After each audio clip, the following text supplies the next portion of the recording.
good morning. We are here at Homolovi State Park here in Arizona. This part of Arizona, actually, what's really kind of interesting, you know, we were with us in the south and noticed that there were boondocking spots everywhere. I mean, BLM land, Arizona Trust land, all those kinds of properties. So, but up here in this part of Arizona, you run into the Navajo reservations. So there's just not a lot of free camping in the area. You can find a little bit here and there. You probably have to drive quite a ways out of your way to find it. But anyway, Homolovi State Park, there are ruins here, and we're gonna go check it out. But anyway, let me give you a little look at the campground here. So yeah, we're right across from the restrooms. I did that on purpose, not even knowing we were gonna be fighting the flu. It's just, having been here, it just made sense. You know, the spots aren't super close, but not super private. I mean, this is desert. Yeah, so we're here at number 8. And it just kind of goes around a couple loops here. It was full last night, which was interesting. But then again, we got in, it was 5 something, and they're not in daylight savings. So most people that are traveling, across, probably it was like 6 something to them. I guess unless you're coming from California, then it was 5 something. I'm gonna sign off now, and we'll catch you when we get into the park if we end up doing that. Otherwise, it'll be on the road. All right, we'll see you soon. Well, I mentioned that we are at Homolovi State Park. I read something about it being like a transitional area in the 1200 to 1300 AD period, possibly from what the ancestral Pueblo people to the current day. Apparently the Hopi believe this is part of their ancestral homeland. So, fact is it is windy again. It's actually a little windier than I thought it was going to be when Carol got out at the visitor center. It looked a lot windier than 12 or 13 miles an hour. So otherwise there'll be some silent video. We'll play some music over it, maybe do a voiceover or something. Do you want me to talk a little bit about the park, history of the park? Yeah. So like John said, the Hopi people feel that Homolovi is part of their ancestral homeland.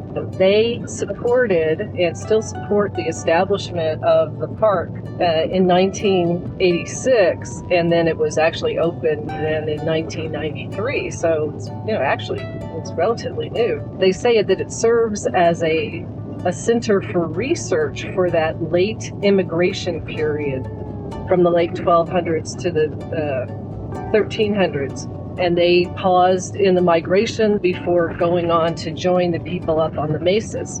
So the Hopi still make pilgrimages here. It's considered sacred ground for them. And John will later go into the visitor center and show you some of the nice little exhibits they have of things they found, some pottery and bowls and other small items that were found in the sites. Well, we're on our way to find one of the ruins trails, and so the hiking trail that was back there, that Subo, means path of the rattlesnake. Oh, great! It's a half-mile loop trail between the Twin Buttes, and there is also milling stone areas and petroglyphs. Homolovi 2 is a half-mile paved trail, access to the largest of the park's archaeological sites, an estimated 1,200 to 2,000 rooms. Wow. All right, we're walking up to what they call Homolovi 2. If you can hear me, it's cold and it is windy. I'll walk backwards so I can talk. I don't know if you heard Carol, but apparently this ruins up here is like, what was it, 1,200 to 2,000? 1,200 to 2,000 rooms.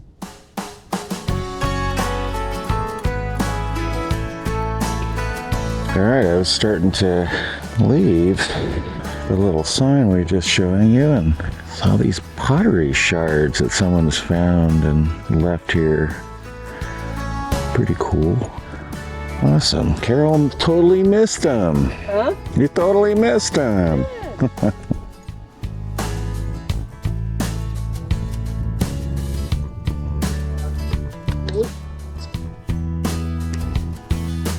Storage rooms lacked the slab-lined floor pits. You can see the sealed doorway right there. Cool.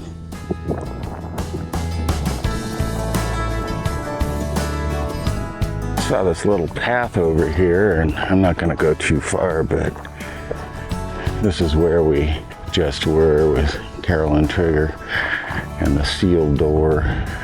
I don't know where this goes. Kind of interesting, isn't it? Leads down to the little cut between those two mesa tops. Very interesting. All right, so you can see in a second here, I'll show you the large holes that they're talking about, the pot hunters. You can see one right here, right behind the sign, and this hole right here. You can see them up on the hillside there. Yep. Ah, look at them all over here. Now you have to imagine that we probably are inside the Pueblo right now.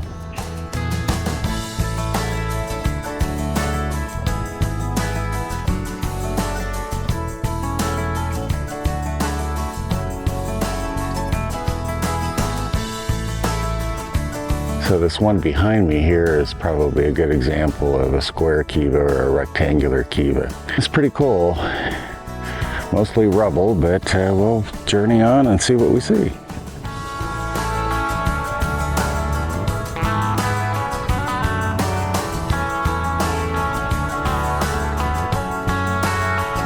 The kiva apparently over there, a small kiva.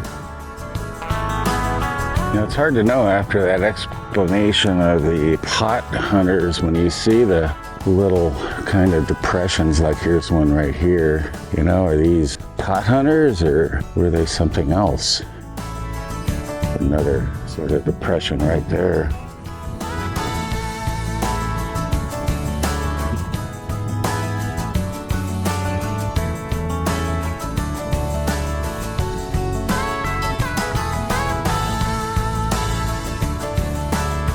I don't remember if I came up here. I did not.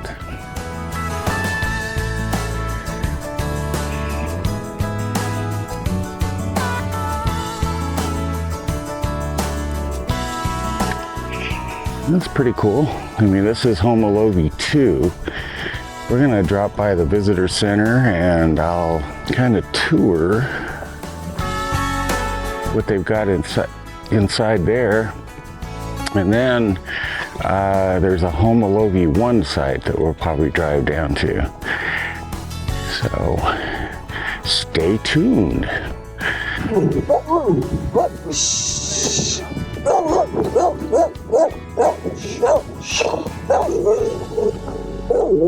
All right, Trigger.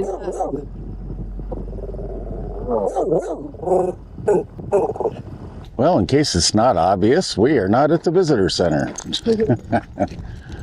We decided to stop and take the Suvo Trail, which means the rattlesnake trail. So I guess we'll have to be careful. All right, well, we're kind of hoping that we're going to find some petroglyphs up here. All right, so let's get up in there and take a look. So I don't know how well I can get it, but I was noticing this rock here, and it's got all kinds of little sparklies in it. Let's see if I move the camera around, if you guys can see it. You know, I can't see it in the camera myself right now, but I assume this is a volcanic rock, but I don't know. Let me come over here to some petroglyphs. And what do we have but a snake? It appears. Got a couple of ravens up here, and there may be a reason for that. Look at this huge nest. I don't know if that's a raven's nest. That is a massive nest. And another nest right there. Actually, it's kind of pretty bird droppings there, huh? Okay, well, walking around the rock here, I think I found some more petroglyphs. Let's see here. Let's get down to them. Some kind of a circle here. And somebody has used it for target practice, unfortunately. And then here, it's another snake-looking petroglyph. These are interesting because they're very difficult to see, and I'm seeing them much better with the camera than with my naked eyes. And this form up here is pretty cool.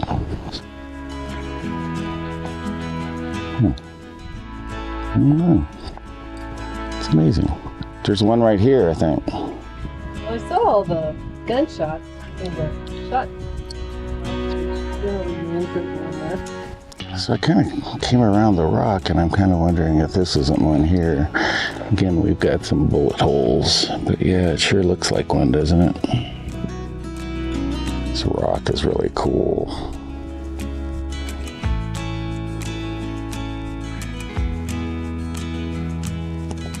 Sorry, just brought Carol over to these, and I don't know if I saw this one right here.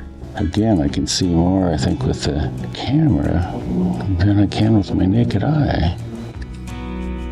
So I'm back here, like right where we kind of turned and came up and looking for petroglyphs, and oh my god, we couldn't find any petroglyphs. It's funny how you turn around, look at something in a different way, and there it is. And they sideways. They're actually, this is like straight up and down with the camera. We'll get turned here. It's pretty cool figures. Totally missed them walking in. Put trigger's leash down, and there he stays. Yeah, those are pretty cool. Gives you a little more perspective here. Having them there in the center of this huge rock.